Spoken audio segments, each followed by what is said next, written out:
Today on Talking High Culture, we have an edible from Heavy Hitters. They are the Lights On Energy Gummies. They are made with the green crack strain and have a kiwi melon flavor.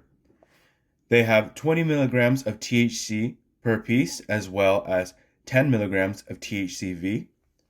THCV has been shown to reduce appetite and anxiety as well as increase energy and alertness. Here we have 5 pieces total, so there will be 100 milligrams of THC and 50 milligrams of THCV. This encourages the sativa effects that are usually associated with that. Here we have our standard packaging information. It looks like we have a packaging date of 11/16/22, and it is best by 11/16/2023. Awesome. Here again we have that information of being 10 THC, 5 THCV. So serving, you eat 2 servings per piece right here. That would probably mean that they're shaped in such a way that they are meant to be bitten in half. Packaged and distributed by Mammoth Distributions, Los Angeles, California. Cool. And then Heavy Hitters again is the name of the brand. For them in this video, we will go ahead and go over a little bit of their webpage, more in detail what they have to say about the product, as well as THCV in general. Let's go ahead and open this up.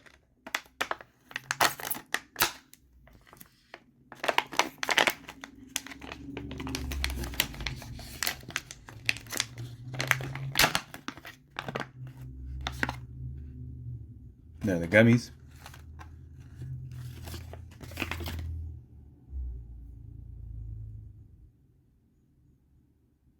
It smells really good, that's for sure. Kiwi melon is the flavor, right? All right. I'm going to pop in one of these guys. We're going to go over a little bit more of the Heavy Hitters information, and then we're going to talk about Talking High Culture News. So, on Heavy Hitters' main website, for the Lights On Energy Gummies, Lights On THCV Energy Gummy, hyped and high, minus the munchies. Lights On THCV Gummy is designed to be a lean, mean, green machine, a clean, energetic high without the edge. What does Lights On taste like? We'll tell you. A delicious blend of kiwi melon, a subtle hit of sour apple. If energy was a flavor, it would taste like this. Minus the munchies, THCV may produce a less hungry cannabis experience than THC alone. Though best extracts create the best gummies, Lights On uses the same world-class cannabis oil found in our vape cartridges. They're gluten-free, dairy-free, nut-free, and then they're available in 5 packs of gummies. So one gummy is 20 milligrams of THC, 10 of THCV. One piece is 2 servings. And then one bag, you get that full 100 THC and 50 milligrams of THCV. We are going to go ahead and eat one of these guys. So it says that it's supposed to taste like a kiwi melon with a little bit of sour apple. Here we go.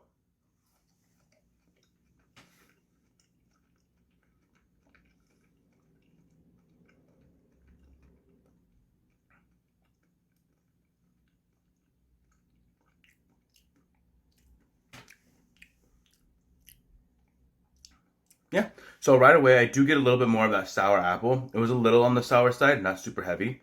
A little bit of the melony.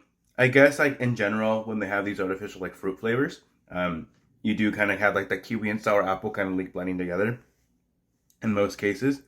Really good overall. It was nice and chewy, not really too dense. Let's go ahead and go into a little bit more about what THCV is. So THCV, it's tetrahydrocannabivarin, or THCV, is a psychoactive cannabinoid found mostly prevalent in sativa strains of cannabis. It is known to produce more motivated, alert, and energizing feeling of euphoria. For this reason, it is often recommended for a daytime or any time when functionality is important. Like when you need to go to work or when you need to just be out and active, a little bit more on the alertness side. I've had these gummies before. This is the first time that I'm trying it like out on camera and then going through and the effects as we talk about it. THCV relieves stress, and research shows it can help reduce or even prevent anxiety and panic attacks. For this reason, it plays an important role in the treatment of post-traumatic stress disorder. It is also neuroprotective, so it is ideal for treating conditions such as Alzheimer's disease, Parkinson's disease, and multiple sclerosis. It is also neuroprotective, so it is ideal for treating conditions such as Alzheimer's disease, Parkinson's disease, and multiple sclerosis. Unlike THC, THCV works to suppress the appetite, so it is not recommended for patients suffering from cachexia or anorexia nervosa. Here on screen, we get to see the shape of the cannabinoid for what THCV looks like in the molecular form. Boom. Effects and benefits.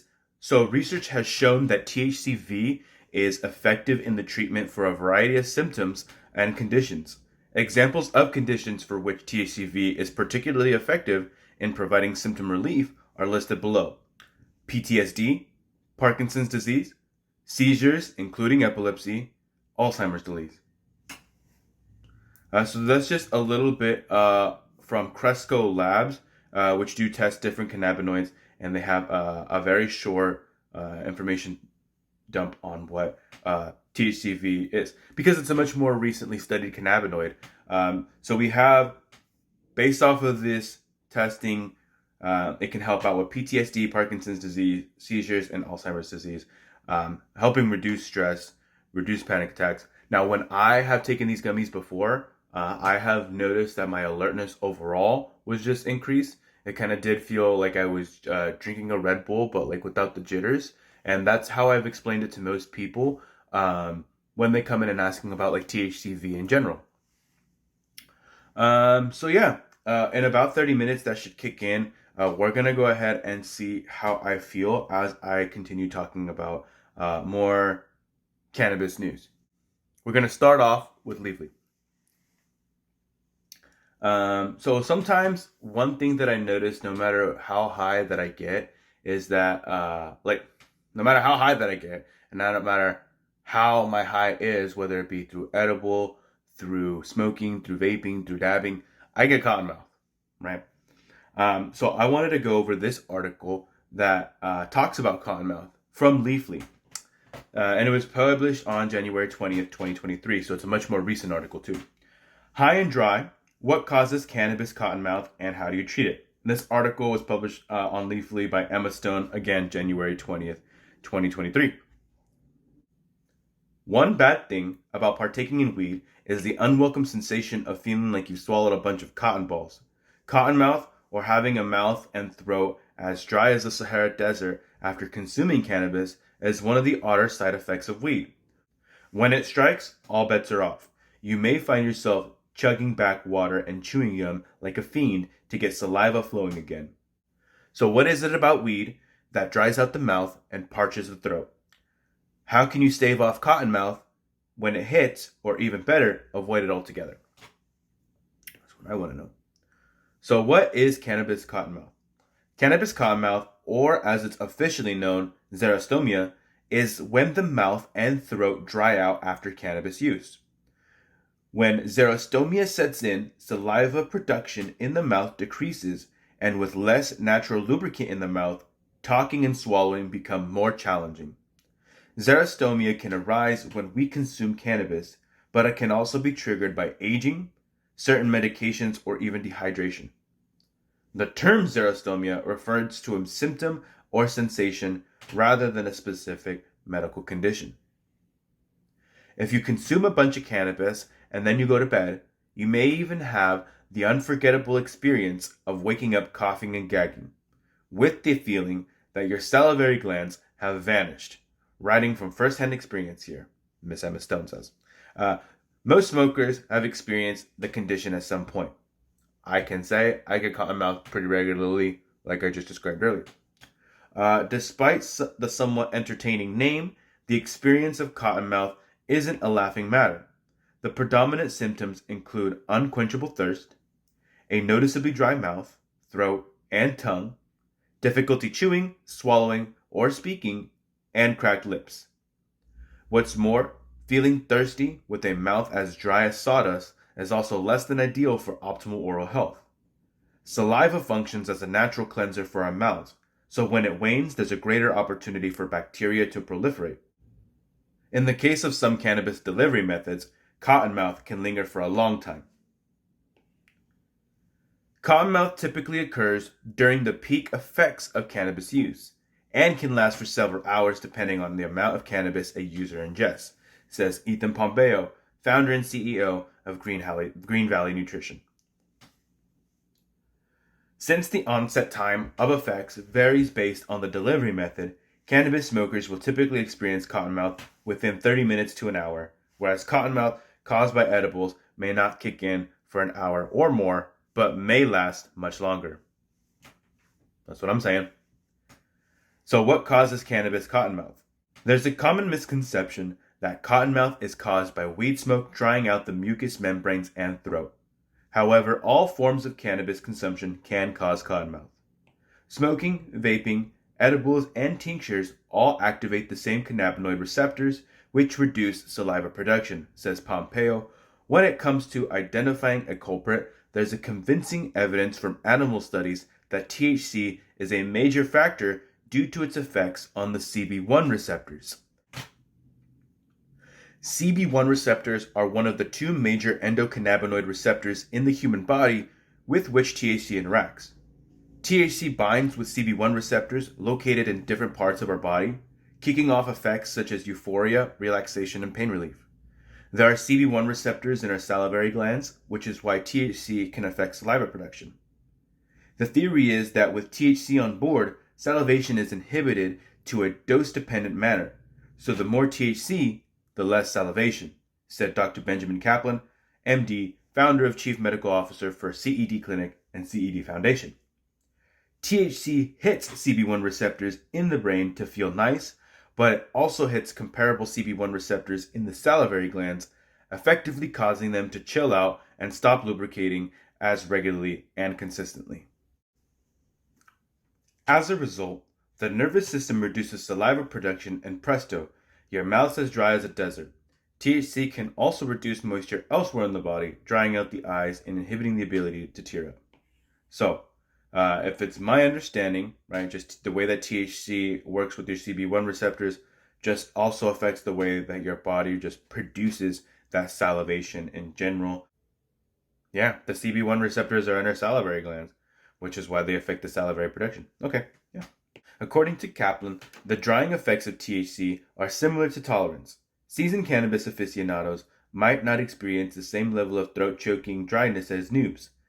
Just as some people stop feeling as high when they consume a lot of cannabis over time, similarly, the symptoms of dry mouth and dry eyes also seem to wane. Okay.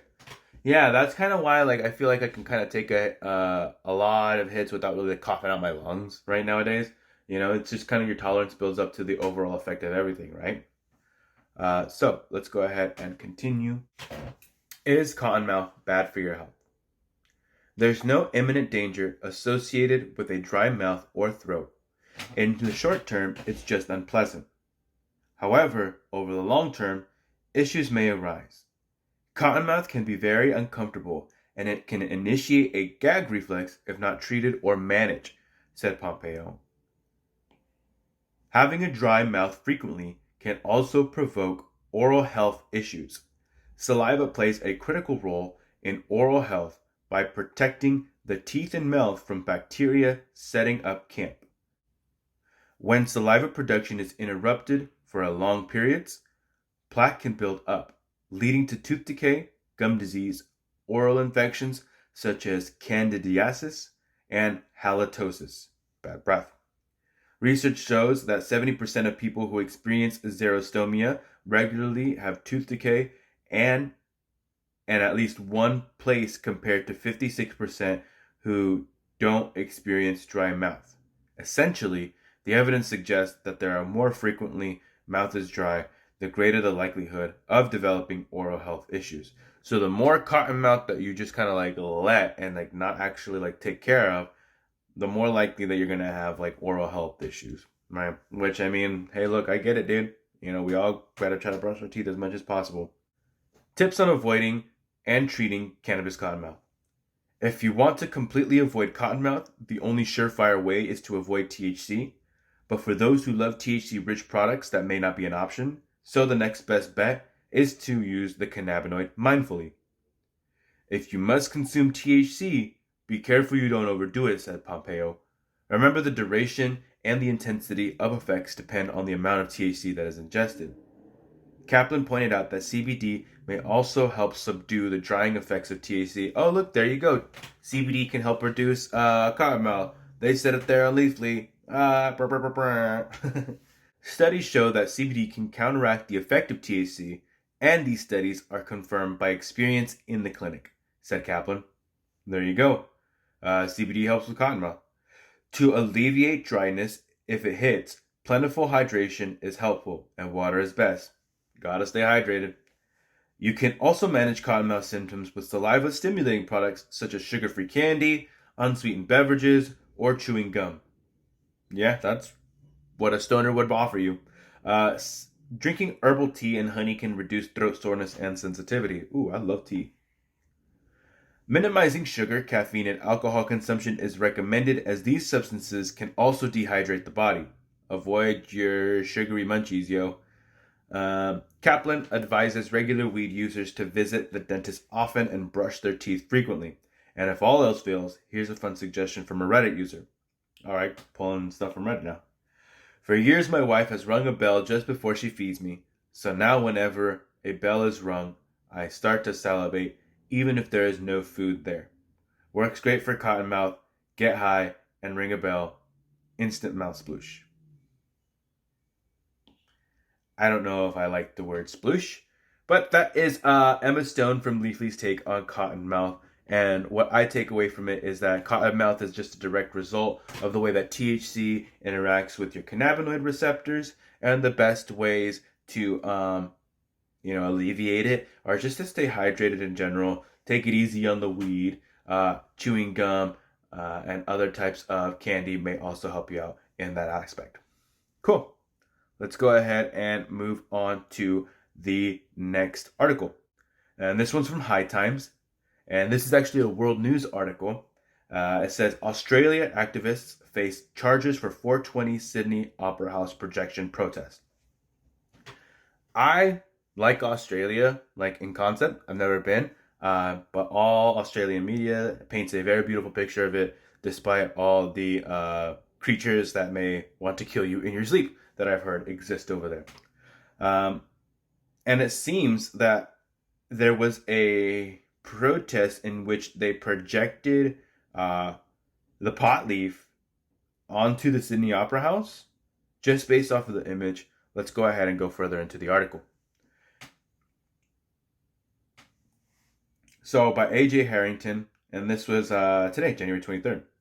2 Australian cannabis activists facing charges for projecting pro-cannabis messages on the Sydney Opera House last year during a 420 protest demonstration argue their actions are constitutionally protected political expression. Okay, so this event actually took place last year on 420. High Times is actually just covering it right now because it looks like all the casework for it is going through. 2 activists in Australia are facing criminal charges for projecting pro-cannabis messages on the Sydney Opera House, one of the most recognizable landmarks in the world. The activists, Alex Zammit and Will Stoke, projected a dancing pot leaf and other images on the famed venue on April 20th, 2022, timing their protest against the continued prohibition of marijuana in Australia to coincide with the cannabis community's 420 high holiday.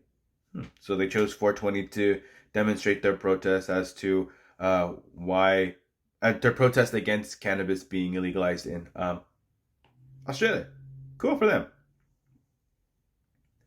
A month before the 420 demonstration, Zammit had conducted a trial run of the protest in which he projected images for a short time onto the Sydney Opera House from a Park Hyatt hotel, a location with sweeping views of the iconic landmark and a nearby Sydney Harbour Bridge. The images, which left no permanent mark on the structure, included cannabis leaves and the numeral 420, among others, and the phrase, "Who are we hurting?" a primary theme of the activist protest. So he had already kind of tried it a month before. He was like, hey, look, can I even put this images on there? Does this projection work? And it does work. And they're like, yo, like, come on, who is it hurting to smoke some weed out here? Zamet was contacted by police detectives who visited his home the following day to conduct an interview. Before concluding the interview, the detectives told him that they were not sure if what he had done was an offense and said they would need to seek internal legal advice and contact him after a day's time. When that didn't happen, the activists believed they were in the clear and planned for their next demonstration on 420. After returning to the Park Hyatt Hotel early on the morning of April 420, Zamet and Stoke, who freely admit their actions, used laser projectors to again project the pro-cannabis imagery onto the Sydney Opera House and the Sydney Harbour Bridge. Before long, however, the protest was shut down by authorities. Oh, okay. To backtrack just a bit. So he projected the images onto the Opera House, and because he didn't get any kind of legal repercussion within the 24-hour period, he assumed that he was okay and that they were in the clear. Okay. After returning to the Park Hyatt Hotel early on the morning of April 20th, Zamet and Stolk, who freely admit their actions, used laser projections to again project the pro-cannabis imagery onto the Sydney Opera House and the Sydney Harbour Bridge. Before long, however, the protest was shut down by the authorities. The police ended up raiding the hotel suite where the projectors were set up. They issued me with an offense relating to the month prior, as well as the new offense for the 420 projections, Zamet wrote in an email to High Times. They also charged Will with the same offense under the Section 9G of the Opera House Trust bylaws. So they also slammed the other dude. Zamet went on to explain that the offense relates to the distribution of advertisement, etc., on the Opera House premises, noticing that there is similar legislation relating to the Sydney Harbour Bridge, on which the activists also projected pro-cannabis messages. So far, police have chosen not to pursue charges in relation to that part of the demonstration, however. So they're only really getting them for even posting an image onto the Opera House that promotes something else entirely. Like not the fact that it's cannabis, but more the fact that they promoted something at all, which goes against the rules over there. Zolk and Stammet are fighting the charges against them, arguing that their actions did not constitute a commercial advertisement, but were instead a constitutionally protected protest of Australia's prohibition of cannabis and a message of support for the reform legislation being debated in the New South Wales Parliament. So they're saying, but what we did wasn't a commercial advertisement, so we shouldn't get arrested for that because that's what the law is in regard to, or that's what the rules are regarding to. Okay. After being informed by the activist legal counsel that they would bring constitutional challenges to the charges against them, prosecutors changed their approach and agreed that rather than a commercial advertisement, Zamet and Stokes' actions were a political protest. However, they are continuing the proceedings and requiring the pair to present their constitutional defense in court. They're like, hey, look, all right, if you're going to say that, you better come up with your solid defense. Is this where we kind of get to see a little bit of video? Let's go ahead and give them a bit of a play here if we can. So here we can kind of see the dancing pot leaf right there on the lower right side. And then who are we hurting on the upper left side of the Opera House? Well, I mean, yeah, who are they hurting? I'm having a bit of a laugh at it. Activists appear in court next week. So, on January 31st, Stolk and Zamet face a hearing in the case where the NSW Attorney General's office will indicate if it will oppose the activist defense based on political expression or communication. If the Attorney General opposes the defense, the matter will be set for a constitutional hearing. If the case goes to trial and the activists are convicted of the charges against them, Stolk faces a fine of up to $1,100, while Zamet's penalty could be twice that due to the second charge for the trial run. Zammit hopes the court proceedings bring attention to the continued prohibition of cannabis in Australia and amplify their "Who Are We Hurting" message. He added that he has retained an attorney renowned for his work with constitutional defenses related to political expression and expects prosecutors to drop charges before the case goes to the Australian High Court. So he feels like he's pretty confident in that he's got a constitutional defense here. Stokes said he is tempted to pay the fine and be finished with the matter, but the case's constitutional implications and his desire to continue spreading a pro-cannabis message keep him in the fight. And I agree, homie. He's like, hey, look, like I could just pay and be done with this or whatever, but this is about us getting weed. It's not just about me. It's about everybody getting weed. We did this for a reason, and the reason was to firmly express our opinion and political belief that we should legally be allowed to consume and sell recreational cannabis just like we do alcohol and just like our brothers and sisters do in numerous legal states in the USA, in countries like Canada, Holland, Thailand, and soon even Germany. Yeah, buddy. Stock wrote in an email, "We believe that the current Australian laws are stuck in the 1800s, and we believe that it's our constitutional right to be able to protest and express our political opinions." Hell yeah, homie. He also notes that the basis of the protest is the desire of many Australians to be able to smoke a joint without the fear of reprisal from the government. He adds that it is a matter of personal freedom, something his grandfather fought for in World War II, spending 5 years in a Nazi prisoner war camp. "I personally feel that if we get these corrupt politicians an inch, they will take a mile," Stoke asserts. "So, as we are now in the position to take one for the team and stand up for our constitutional rights, I think that no matter what the outcome, it's our duty as Australians to defend our freedoms that our ancestors fought so hard to protect." Shout out to Alex Zammit right there, and Stoke, what was your first name, boss? Will Stoke. Shout out to Alex Zammit and Will Stoke. I hope everything works out for y'all over there in Australia, in the land down under, and y'all get cannabis as soon as possible, because I'll tell you what, being in a legal state here, California, who are you hurting? Nobody. You ain't hurting nobody. You are not hurting anybody, and maybe this is just a testament from one guy, but I'm sure that there's a lot more people who could say you're not hurting anybody. You're just trying to smoke and chill on the couch and have some fun, have some good time with your homies. I mean, that's it, right? Cool. Last one. How marijuana companies are building brand loyalty by selling seeds to consumers. So I picked this article out not only because it was recent, but also because I've had a lot of guests come into my dispensary lately asking for seeds, without disclosing our name. It is the word seed is within our name, so it only stands to reason why they would think that.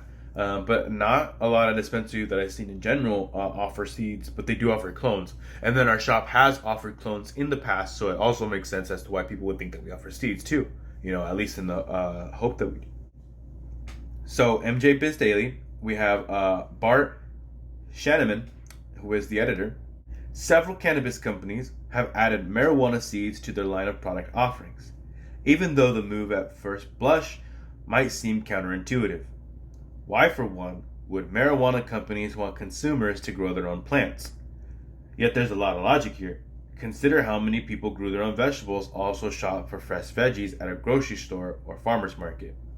Yeah, that's kind of like the general idea, is we want to encourage that there is at least a home market, or at least a home community, a home growing community, because it helps decapitalize, I guess you could say, in a way. It's like, hey, look, if anybody can get their flower weed from, left and right on either side of their house from their neighbors, then they don't need to pay all these premium prices to go to the dispensary, but they're still comfortable with the fact that cannabis is around and local, and just there. Like for the reduction of stigma as a whole, I think is very important to sell seeds. It's like, yeah, you would grow it like you would grow a vegetable. Here, try it out.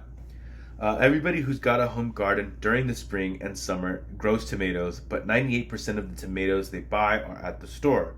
said Carl Gione, founder of Trade Roots, a cannabis company based on Wareham, Massachusetts, that sells seeds direct to consumers.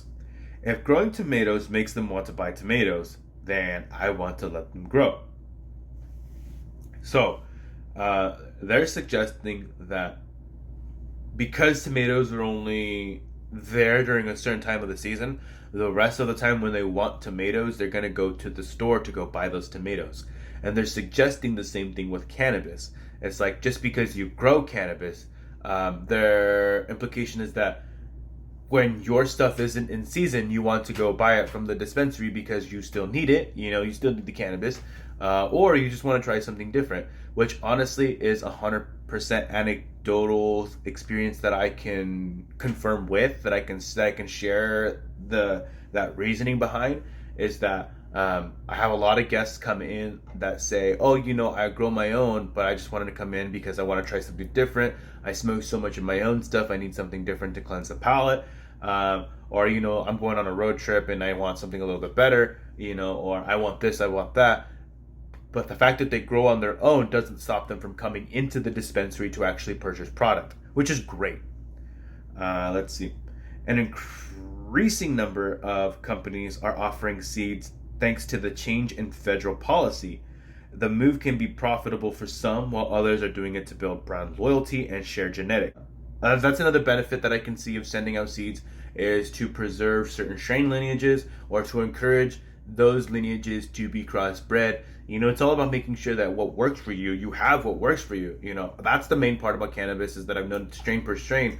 When people find something that works for them, that's what they're going to come back and try to get again. So if they can find some seeds where they can continuously grow this one thing that works for them in their medicinal usage of somehow, then yeah, why not encourage that? In November, Burner from Cookies announced at MJBizCon the company would begin selling seeds for home cultivation. Okay, so Cookies should start selling their own seeds essentially. Cookies launched its seed bank the day after Thanksgiving on Black Friday, so they already have those seeds out in the market. In an email to MJBizDaily, Burner said the launch broke some internal records. The demand is definitely there, and it's been strong, he added. Burner's approach is to help cannabis fans take their enthusiasm to the next level. We want everyone to feel empowered to explore the plant and to get into that next level of education when it comes to cultivation, he wrote. It's more than just buying clones. It's about the experience from start to finish. See, even Burner's kind of encouraging that whole, like, hey, look, like, yeah, some people can see it as a cash grab because it's a brand. You know, they're trying to sell their brand to people. I think by encouraging the selling of the seeds, that ultimately does bring up that loyalty to that brand, because then those people who have been buying a certain strain from Cookies for a while in the dispensary, if they can get that same exact strain as a home grow, they'll get it, and then whenever it's in season, it's like, hey, look, this is my version of it. But then when it's not in season, they might still go buy that in the Cookies dispensary, and compare, you know, and find out what they're doing. And then, like, also it'd be a cool, unique experience to smoke and compare that with your homies if you are growing something that should ideally be the same thing that's in the dispensary. It's like, hey, look, these two things should ideally be the exact same.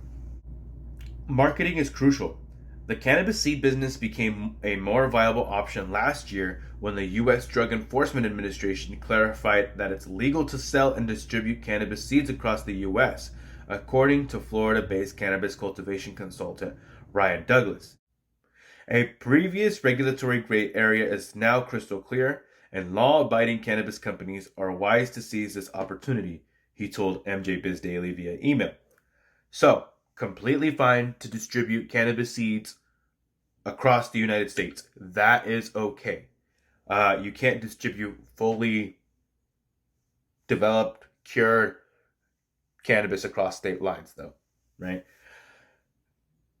Douglas sees the opportunity as coming down to marketing. If you have amazing cannabis genetics, but no one knows you exist, you're not going to sell any seeds, he wrote. This opportunity can present a compelling business model for companies with recognizable brands that consumers associate with rare varieties or high quality cannabis. So he's saying, hey, yo, if you have a brand that people are already liking, you can kind of sell your seeds to encourage more loyalty to your specific brand. That's just it. According to Douglas, cannabis vendors can fetch anywhere from $5 to $20 a seed, and a well-pollinated plant can yield thousands of viable seeds. That's much better than in mainstream horticulture, where a 20-cent seed for vegetables or flower is considered pricey. Given the going rate for desirable genetics and the sheer quantity of seeds produced from a small grow room, seed production can be a lucrative addition to any cannabis cultivation business, Douglas said to some of the seed providers. The one drawback, according to Douglas, cannabis seed production can't compete at the moment with asexual vegetative plant propagation, where nurseries sell clones to growers because sowing 100 seeds of the same variety can result in multiple phenotypes and inconsistent genetic outcomes. Okay, so they are saying that the one drawback to mass seed production is that it doesn't compete at the same rate as selling clones, because all of these individual seeds could have unique individual characteristics in certain ways, whereas clones, being a clone of the plant that it's coming from, right, will all mimic that exact same plant. So you have each of the seeds being each individual children, not necessarily a clone of its parent plant. You know, High Tides Foray. In December, Canadian cannabis retailer High Tide announced it would begin selling marijuana seeds in the United States after the DEA said seeds fall under the legal definition of hemp or less than 0.3% THC. High Tide CEO Raj Grover said the company's core customer for seeds is 19 to 35 years old. Obvs. In the United States, federal law mandates that the seeds can't be sold for germination, only for novelty purposes. Seeds present a new and exciting complementary vertical for us, Grover said. Our intention has always been to extend and strengthen our integrated value chain and provide our customers with a complete cannabis experience. High Tide doesn't manufacture seeds. The company buys its seeds from an authorized seed manufacturer in the U.S. Grover agreed with Douglas that having a strong brand and trusted genetics is important to making this a successful move. Just like our consumers have come to trust us for consumption accessories and CBD products, we want to gain their trust on the seed business as well. So we are cherry picking absolutely the best and most highly sought after brands of seeds. Grover said High Tide isn't interested in adding clones or young plants to its product line. We are just going after the products that can be easily integrated into our current ecosystem and infrastructure, he added. Then also being retail focused, which also has been our strategy. So the reason why they're not adding clones and they're going specifically with seeds is because they already have a distribution format for seeds, to be more in line with the way that they're already distributing their regular cannabis products and accessories. Whereas clones, because you're handling an actual live plant, it's definitely a lot more complicated and you need a different type of distribution network for that. Highlighting the breeder. For Gione and Trade Roots in Massachusetts, the goal is to sell seeds at its store that relate to what the company is doing in its cultivation operation. If a customer buys a flower strain they like, they might also be able to find that seed and grow it at home, but not all of the strains are available in seed form. The company employs breeders who work for its cultivators. The cultivators produce seeds, which Trade Roots then sells. Trade Roots packaging gives those breeders credit for developing the strain so the consumer can recognize the breeder. That's good. The target consumer for seeds is the serious home grower or the professional breeder who can take the seed and crossbreed it to come up with a new hybrid strain. So they're trying to send them out to people who are just basically trying to experiment and create their own strains, or who are just trying to preserve it.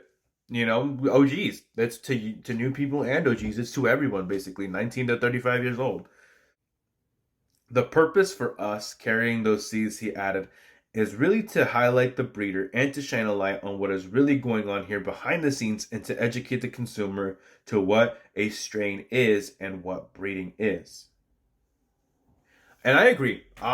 Good play. Good play, Cookies. Good play, Trade Routes. Good play, everyone involved here. Shout out to all of them for moving towards selling seeds, because I agree it's going to increase just the overall enthusiasm behind growing. It's going to increase the amount of consumer education and knowledge that is out there. It's going to increase all these different things that are beneficial for the cannabis industry, both on the retail side, on the distribution side, and all of these things, because the more products you have, the more info there is to be having discussed about those products, right? And if you guys want to know more about seeds and that kind of stuff, I'll definitely talk about it on this channel. Cool, cool. And that closes up that third article. We are going to wrap it up here. I am going to let you quickly know about the effects that I feel of the heavy hitters gummies. These guys are great. So we are about half an hour in, I believe. Maybe a little bit longer, actually. So yeah, about this long into it, I feel really good. The high is there. Like, I feel that little bit of that head high, but mostly that incredible alertness. And I'm ready to go. I'm ready to kind of start bouncing. I want to make sure everybody knows about all of these different types of cannabis products that are out there, and to help everybody find the one that works for them. This is definitely something that works for me and my daily usage. Thank you so much for watching Talking High Culture. Don't forget to leave a like and subscribe. I'll see you guys next time. Bye.